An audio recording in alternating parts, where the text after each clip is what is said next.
Anger. What about it? And how can we as Christians go about it in the right way? Anger is something that every Christian deals with in a normal day life, even as a baby Christian or even as somebody advanced in the Christian walk. Anger will arise. If you say you don't get angry, then I advise you that you're not human because about everybody has become angry at some point in time. And as I try to look through the dictionaries to find a proper definition to describe anger, I tried the Merriam-Webster, too long. I tried Cambridge Dictionary, too long as well. I tried the American Psychology Association. That's too long as well. The best definition I could give is like that grr feeling you get when you're mad. It's like that feeling that just arouses up that you just want to knock somebody cold out. But I also am aware that some people are more inclined to anger depending on the situation. And it's also a good thing to take a note is that as I read the scriptures, the Bible does not say do not get angry, but rather it shows how to act when you get angry.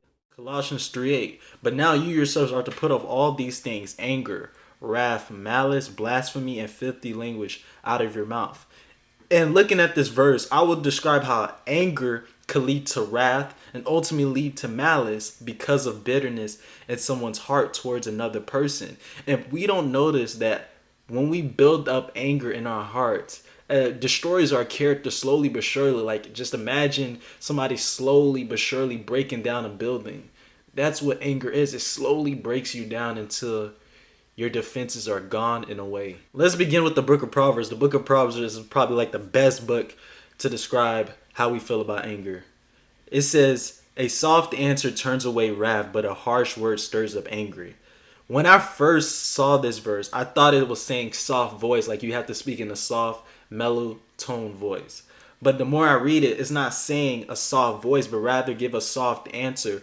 The answer in your reply doesn't have to be in a soft voice, but the answer that you give is not fighting fire with fire. Because when we get mad, we feel like we got to retaliate back with the same fierceness that somebody give towards you. And sometimes as humans, we feel as macho to fight fire with fire. But I realized the hardest thing ever is to not fight fire with fire, but rather be humble and allow your anger to subside.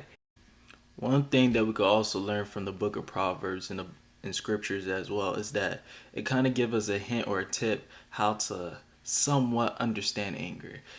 In Proverbs 15:18, in Proverbs 16:32, and Proverbs 19:11, where it says this signature word, be slow to anger. So when we get mad, we have to just slow it down because when we get angry, our bodies start to get hot and we start speaking so fast, and sometimes it's hard for people to understand us.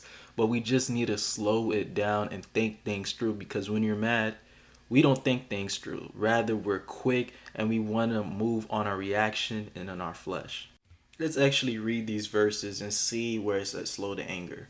Proverbs 15:18. A wrathful man stirs up strife, but he who is slow to anger allays contention. Now let's look at Proverbs 16:32. He who is slow to anger is better than the mighty city, and he who rules his spirit than he who takes a city. And when we don't slow down anger, anger could lead to wrath, which wrath is the outward expression of anger. When we get mad, we just don't close the door. We gotta slam it to make sure someone knows that you're angry. When we're upset, we don't try to work things through with someone, but we gotta yell and start cussing at them because we feel like we gotta have our way. And when wrath leads to also malice, when you build up anger in your heart towards someone, you become bitter, so bitter that they could do something so right. They could give something to the homeless, but you could still see them in the light as being unforgivable in your eyes because you build up anger, which led to malice.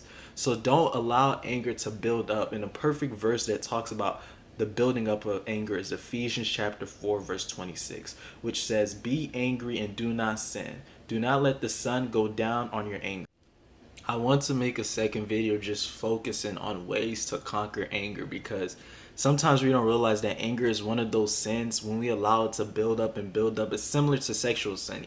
Not on the same playing field, but it could be equal where we allow it to build up. It could allow other sins to be stacked upon it. So we have to be aware of anger.